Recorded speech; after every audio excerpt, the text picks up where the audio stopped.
नमस्कार. गरजा रायगड सात संवाद या वृत्तवाहिनीत आपलं स्वागत आहे. तर चला पाहूया आजच्या घडामोडी. रायगड जिल्ह्यातील उरण तालुक्यात ऑपरेशन अभ्यास मॉक ड्रिलचे उरणमध्ये आपात विभागाकडून सादरीकरण करण्यात आले.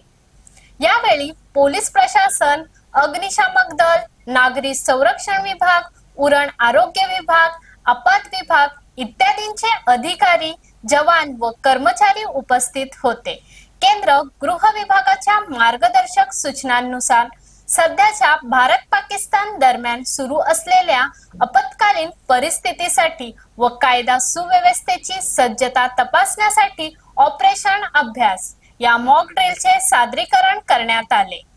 या मॉक ड्रिलच्या दरम्यान शासनाकडून सूचना मिळाल्यानंतर दुपारी 4 वाजता नागरी संरक्षण दलाचे सायरन वाजवून नागरिकांना धोक्याचा इशारा दिला गेला.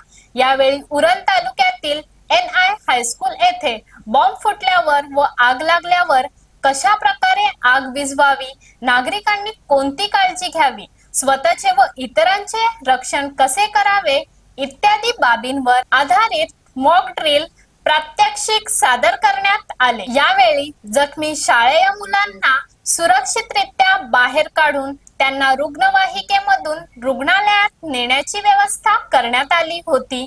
तसेच बॉम्ब फुटल्यावर आग लागल्यावर शाळेतील मुलांनी आपला जीव वाचवण्यासाठी शाळेच्या इमारतीमधून खाली येऊन बाहेर पडण्याचा मार्ग स्वीकारला.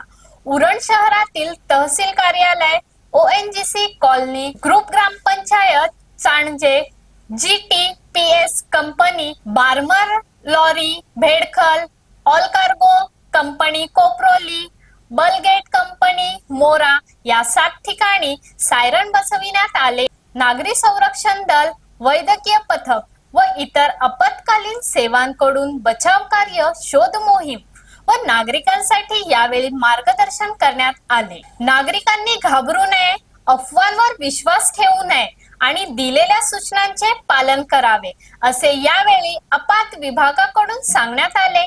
तर अशाच अनेक ताज्या घडामोडी पाहण्यासाठी गरजा रायगड सात संवाद या वृत्तवाहिनीला सबस्क्राईब करून बेल आयकॉन वरती क्लिक करा. धन्यवाद.